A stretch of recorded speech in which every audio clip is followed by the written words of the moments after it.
Germany के शहर Frankfurt में हाइम टेक्सटाइल की आलमी नुमाइश शुरू हो गई है, जहां पाकिस्तानी टेक्सटाइल की मसनूआत अपने मुनफरिद और दिलकश स्टाइल और आला मेयार की बिना पर खरीदारों की तवज्जो का मरकज बनी हुई है। तफसील जानते हैं जर्मनी में हमारे नुमाइंदे शब्बीर अहमद खोखर की इस रिपोर्ट में। इस साल दुनिया की बड़ी टेक्सटाइल मसनूआत की आलमी तिजारती नुमाइश में 222 पाकिस्तानी कंपनियां शिरकत कर रही हैं। ट्रेड डेवलपमेंट अथॉरिटी ने पाकिस्तान में तैयार की जाने वाली मसनूआत की नुमाइश के लिए पाकिस्तानी पवेलियन कायम किया है। फ्रैंकफर्ट जो भी टेक्सटाइल एक्सपोर्ट से बिलोंग करते हैं उन लोगों को आना चाहिए।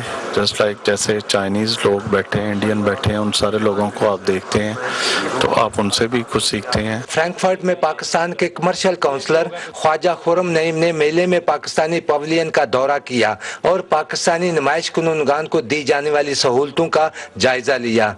गवर्नमेंट की काफ़ी कोशिश है कि हम एक्सपोर्ट्स को बढ़ाएं। पिछली दफ़ा 55 लोग थे टी-डैप के स्टॉल पे, इस दफ़ा 56 है और ओवरऑल भी पाकिस्तानी कंपनीज इस दफ़ा को 5-6 एक्स्ट्रा है। पाकिस्तान फैब्रिक बनाने वाला दुनिया का तीसरा बड़ा मुल्क है।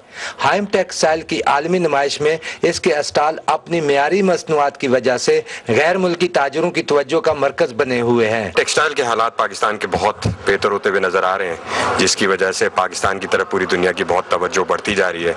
इमर्जिंग कंट्री है। इस साल मेले में 65 मुल्कों से 3000 से ज्यादा टेक्सटाइल कंपनियां हिस्सा ले रही हैं। हमारी तरफ से भी कॉन्फिडेंस गवर्नमेंट की वजह से काफी ज्यादा है, जो उनकी पॉलिसीज में चेंजेस आए हैं उसकी वजह से हम भी काफी कॉन्फिडेंट हैं। आलमी तिजारती मेले में शिरकत से कौमी बरामदात और खास तौर पर टेक्सटाइल की बरामदात के फरोग में मदद मिलेगी। वैल्यू एडेड मसनूआत की तैयारी और उसके लिए जदीद टेक्नोलॉजी से इस्तेफादा के जरिए बरामदात में खातिरख्वाह इजाफा को यकीनी बनाया जा सकता है। Shabbir Ahmed Khokhar, PTV news, Frankfurt, Germany.